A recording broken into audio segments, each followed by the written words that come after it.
Hey everybody, welcome back. My name is Mr. Campbell from MrCampbellRocks.com. Today I'm going to show you how to duplicate a Google Calendar event two ways, the easy way and the hard way.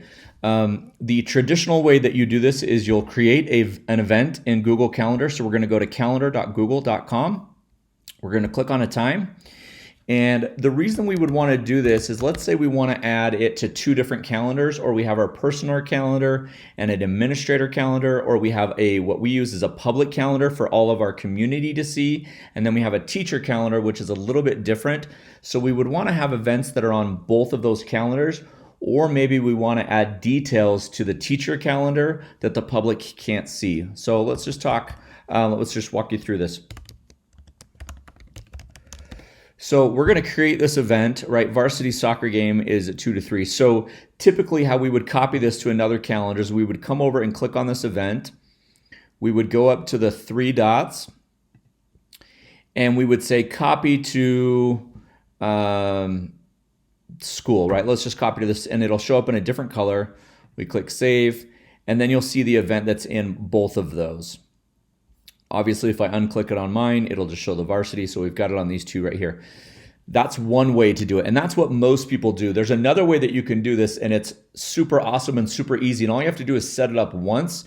And then for the rest of the year, the rest of the time that you use that calendar, it does this automatically. So I'm going to show you how to do it, and then I will show you how to set this up in about 3 or 4 steps. So I'm going to delete this event, and I'll delete this from my personal calendar.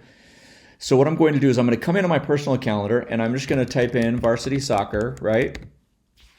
And what I'm going to do is I'm going to add a guest. Well, what I've done is I've created a contact in my Gmail or in my contact list that is actually the other 3 or 4 calendars that I would copy to.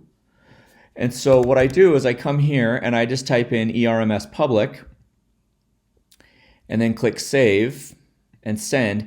And what that does is that invites the other calendar, which is now a contact, to this event. So when I refresh the page, what you're going to see is you're going to see myself, and then this is what's public to the community. Once you make that connection once, or you build that contact, you can invite that contact or that calendar to multiple events throughout the whole year. So let me show you how we do that and where you get that information to do that. So first, let's delete this. Let's delete this.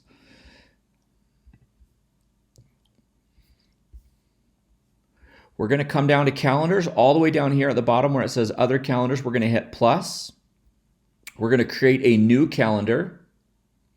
If you already have a calendar that's created, you can go in and search and get in the details, and I'll show you how to do that. So let's just do this. YouTube test calendar. I'm not going to add any description or anything. This is just for the tutorial. So I'm going to create this calendar. Then it's going to pop up right down here at the bottom. I want to configure this calendar. So this is where you're going to get all the details about the calendar. You're going to make it public or private. It's going to give you the iCal information. Right here where it says calendar ID, you're going to copy and paste this. And this is actually the contact information or the email for this calendar. So I'm going to copy that. I'm going to come over to my Google contacts, and I'm actually going to blur this out because I have school emails and school phone numbers connected here. And I am going to create a new contact, just one. And the first name, I'll just call it YouTube test calendar, right? And then in the email, I am actually going to paste that information right there. Then I will hit save. And you'll see right here, this is the email, right? So I'm going to go back to my Jordan District calendar, and I'll go to my personal calendar once we get out of settings. And I'm going to go and create an event. Let's just do tomorrow. And we'll just do soccer. And then I'm going to add a guest. And you'll see that my contact YouTube test calendar has appeared in my contacts list. I have the other one right there, right? So I'm going to click there. I'm going to save that. Then click send.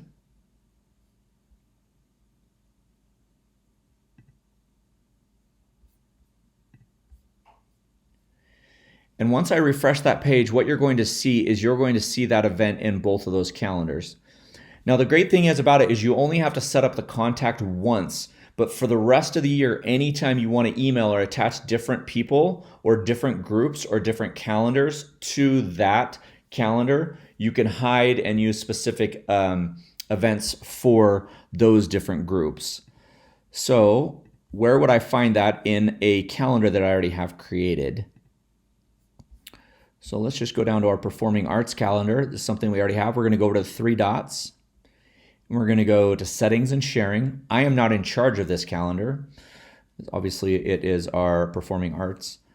But I come down here and I would grab this contact information. I would create a new contact in Google Contacts and I would just name it the ERMS Performing Arts. So then anytime as the master scheduler, I needed to add specific groups or have one event go to multiple calendars, instead of copying it 3 or 4 times, I just type in those contacts and it automatically goes to that calendar and attaches that. Again, my name is Mr. Campbell from Mr. Campbell Rocks. If this saved you time, energy, and frustration, I would love for you to like, subscribe, and share, especially with whoever's in charge of the calendar at your school. I know this might not save a lot of time, but 30 seconds to a minute and a half or 2 minutes every time you add an event to a calendar, especially if you're connected with a middle or a high school, is hours and hours of time throughout the course of a year. Again, you're an educator if you're here, most likely. I love you. I appreciate you. And I'm glad that you're here.